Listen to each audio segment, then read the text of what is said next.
feel that Night at the Opera is perhaps you've reached a climax at a certain stage in your career? Because I believe it's definitely the best that you've ever done.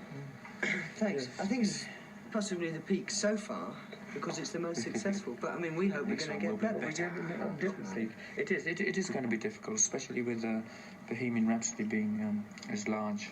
Well, a kid wrote me a letter about that and said, "I study demonology and satanic things. Why do they use Beelzebub?" And that, and I suppose that's a legitimate question.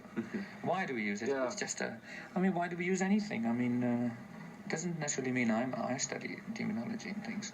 I just love the word Beelzebub. It's a great word, isn't it? Wow, very camp word, really. Actually, the letter was signed with a cloven hoof at the top. What is that? What is the... Yes, I belong to that. You're sticking pins in effigies.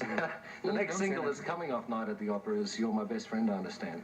And already we're getting a lot of requests for that. But it's entirely different in structure to Bohemian Rhapsody, and that's what makes the album attractive to me. Is that right? John's song. Yeah. John wrote. Yes, because I mean that's probably one thing in the group that we all do right, which lends to the variety of our albums. You know, it's a very good thing, I think. There have been several songs on your albums that have been involved with death and all this sort of stuff. Is that just an accidental thing, or...? That's Freddie's morbid mind, though. One of my docile moods, actually. Around it was we had to have bodyguards all around, and We did it got the kitchens, though. in fact, yes, and we were sort of reduced to travelling in laundry lifts and things like that. But the price of fame, they tell me. But this must become tremendously confining after a little while. It was very claustrophobic, you know. Oh, It was nice. Roger and I managed to get away a couple of days early to over here in Perth, and nobody knew we were here. And we just went out on the beach and couldn't believe that it was quiet and peace, and had a good time. Had a good time.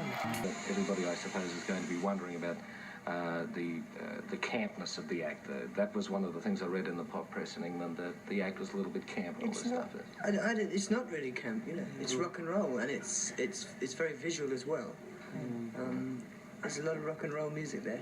And I think it's the same as the variety content that we have on the album. We try and put that across on stage. So, I mean, each song that we do has a different sort of meaning to it. So, I mean, you know, it is rock and roll as a sort of label, but within that, I mean, each song has a different.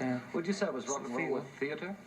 Yes, you could call it that. I mean, it's very difficult to label because each song is in a different sort of category, really. I mean, from the 1920s vaudeville to the heavy, the real sort of raw rock and roll, to the ballad, to, you know.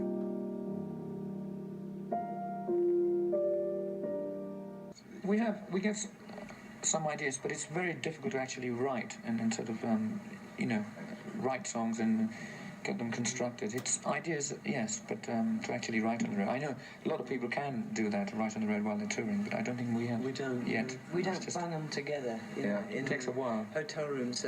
We do sort of gather influences and lots of experiences on the road. They're very useful when you come to write them after being on the road. We take touring very seriously, really. You get completely consumed by the actual business of playing in theatres, because that's really most of what it's about to us, you know. So you tend not to get involved in writing songs so much as thinking about getting across to the audience that you're playing to.